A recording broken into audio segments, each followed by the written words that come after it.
feedback, and they were laughing. So I think you did a good job with that because you did have the audience laughing along with that. In closing, you mentioned Tyler, and maybe it was just me not following along, but I just didn't see how that kind of tied in or re-emphasized the main point. I'm just following. So I didn't get that. Maybe you can fill me in later. And how comfortable and confident was the speaker in telling jokes and story? I would say you were semi-comfortable, and the only reason why was because like the stank breath, it just keeps sticking out, because I felt like there wasn't a flow to it, and like you were well prepared on giving that analogy or whatever it was. And so I would say you were semi-comfortable. And also that you choked up. You choked up a little bit. So that's kind of how I gauged you're semi-comfortable. And lastly, were the jokes amusing to you? To me, I felt as that with that one joke, I was like, okay, I get it.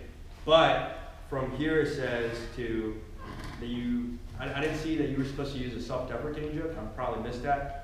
And composed of several jokes. I don't think you used enough jokes. But for me, it was amusing in the way that like you were using comedy with this heavy topic. So that's about it. Thank you.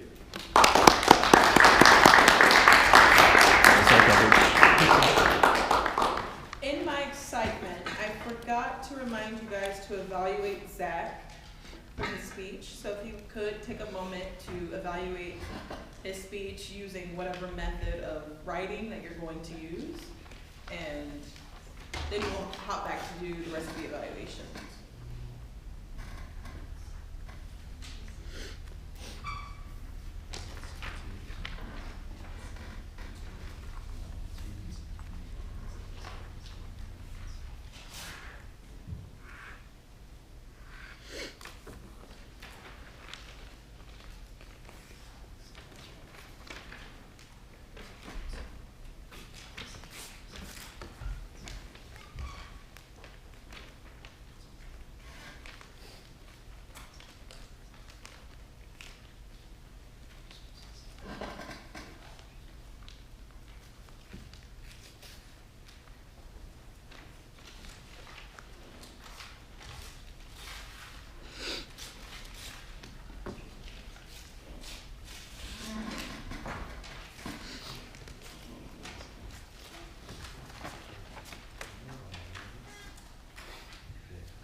By the way, I have an assignment for one of my classes to come here, so I'm going to take a selfie. Oh, there we go. One more. There we go. Is everyone just about done with their evaluations?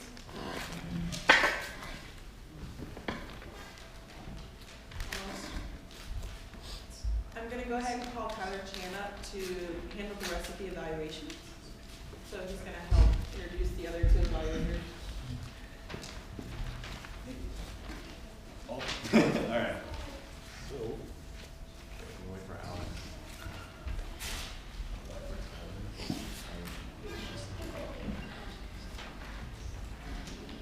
No, I mean.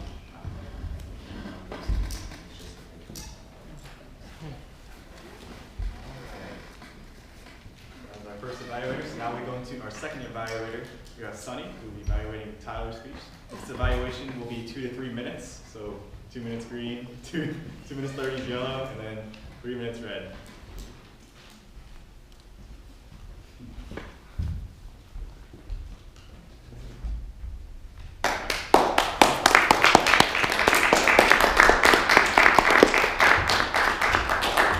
So one thing that I learned about Tyler, and not that Tyler was a bad breath, of course, because I just passed him. And actually, sorry Alex, I can't contest to what you said about his bad breath because I didn't smell it. Okay, so after learning about this Tyler, learned that this speech was ingenious in the sense that I learned a lot about it, a lot about him. It was inspiring in the sense that it made me realize that he has a lot of guts to not only recognize his fears, but face it head on like a bull. One of the things that I really liked about your speech was that your content was all there, your transition was very smooth. Some of the sentences I really, really thought were catchy. Some of the, I actually wrote it down because I really liked it, so I really want to remember. So some of the things that he said was, behind each fear is a person who want to be, who doesn't want to change, right? And become better version of themselves. So another thing that he mentioned was, after facing your fear, you become a different person. Ingenious, sorry. And another thing he said was, in life, you can't always run from fears. And in the sense, and now he's a third-year genetic major who can ride bulls and has amazing form. Muscle. Yeah. And also, I also like the transition. I don't remember if I said that, but I like your transition. You really, like, when you went through, you said you had your bull story, and then later you said second, which was your major, and then it was your bodybuilding, right? Oh, okay, I wrote it the other way. Oh, I'm sorry. Okay. But one thing that I really thought that you could have done more was engage the audience a little more, because everyone has fears, and everyone over here is currently trying to face or overcome them. So maybe engaging your audience more and holding your eye contact like straight on. I thought maybe you could have done that a little better. Another thing is using your voice as a tool. That would have worked a lot more too, because voice, you can fluctuate your voice when you get excited, like how Jessica usually does and Alex usually does. Okay, that's what.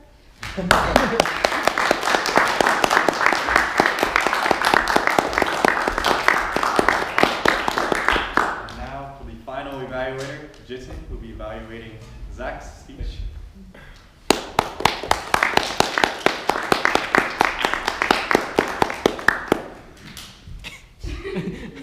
Hey. You know what did it?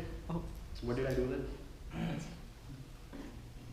So, before I give evaluation for Zach, I like how ingeniously you used Tyler today for your speech.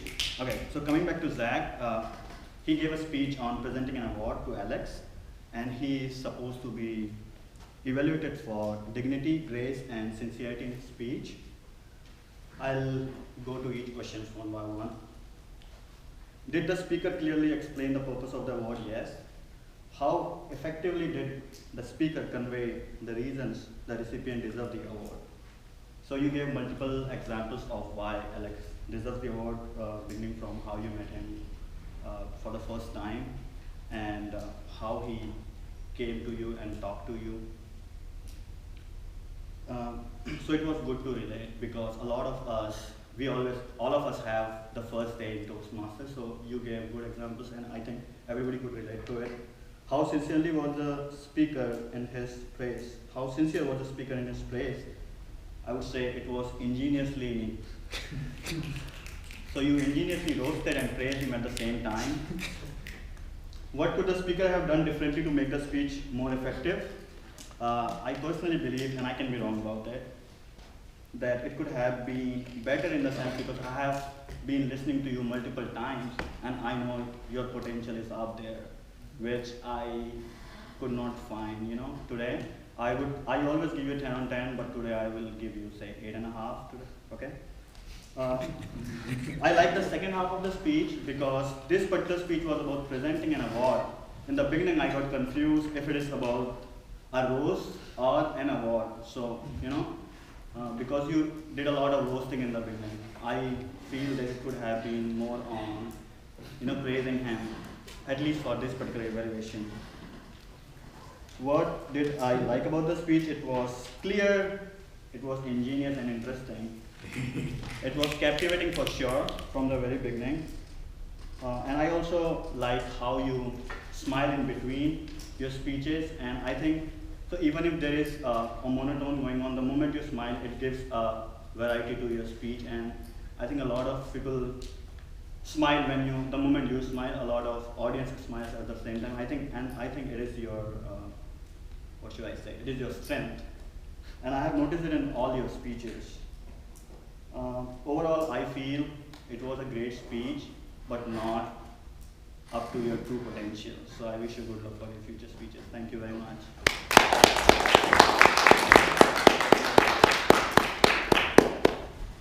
All right, that concludes our speech evaluation section. Now can you please use the pieces of paper that you have to vote on your best speech and also the best evaluator. And you just pass it into the middle. Oh, and Mike, were all of our speakers and evaluators in time?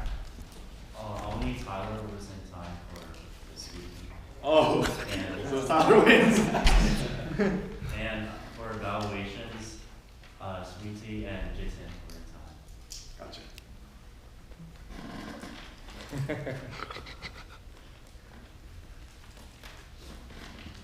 This might be one of the rare times someone wins speaker while facing Alex in the same week. And Zach.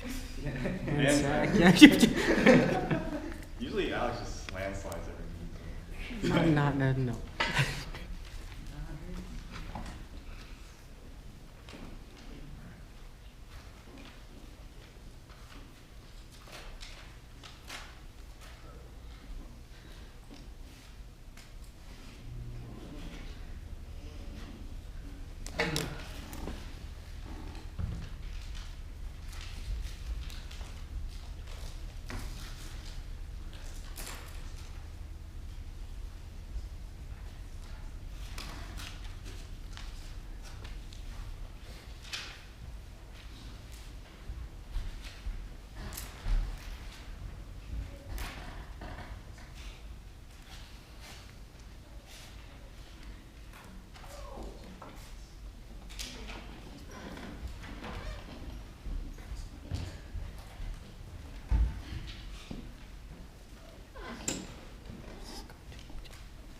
All right, we got our votes in.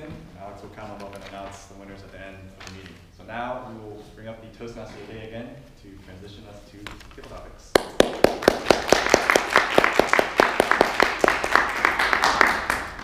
Okay, so the table topics section is going to be led by our table topics master, who is not Jake, but is Jeremiah Bond. So I want to remind people to please, again, use the word of the day, because there's a prize for the person that uses it the most correctly. So without further ado, I'll go ahead and bring Jeremiah up to the stage.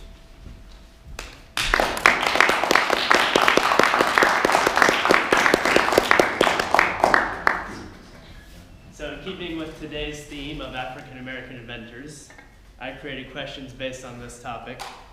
So the first one, Mark Dean is an African American inventor who co-invented the personal computer at IBM.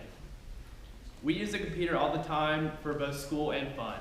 So I want someone to come up and tell me, what is your favorite thing to do on the computer? And I'm going to pick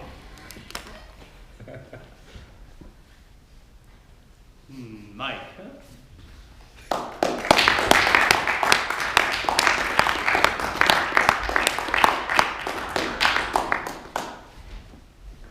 So I like going on the computer probably like 2 to 3 hours a day, but I spend probably a third of that time on Facebook and Instagram and all that social media.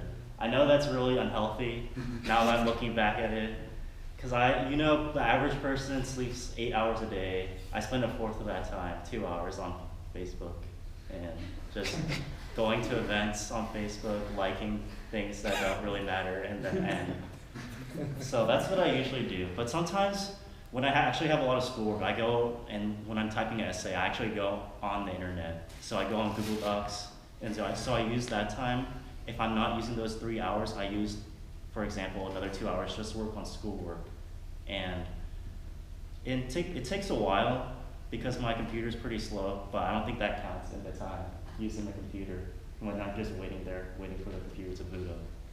So overall, I think that using the computer, for me, I think it's actually an average amount, because I'm looking back, people use their phones probably at least 4 hours a day.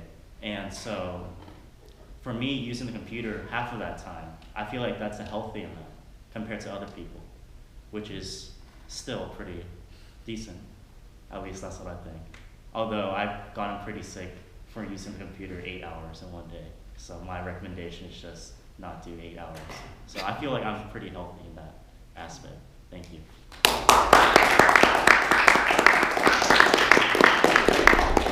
Thank you, Mike.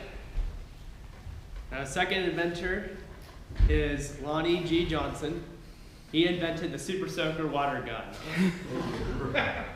Many of you have used this or other things to do fun activities during your summer school break. So I want someone to come up and tell me, what is your favorite childhood memory during summer school break? And I don't know, what's your name? Yeah. Helen? Okay, come on up here. Can you turn the lights? Can you turn the lights on? The lights. So the question was, what is your favorite what is your favorite childhood memory that you had during a summer school break? Yeah. Well, hi everyone. I'm Helen, and as some of you know that I'm not like born and raised here in the U.S. So I could say like most of my childhood was in my hometown back in China, and you know, like we don't have this summer break for, I don't know, in the US it's from May to July maybe, but back in China it's like from June to August.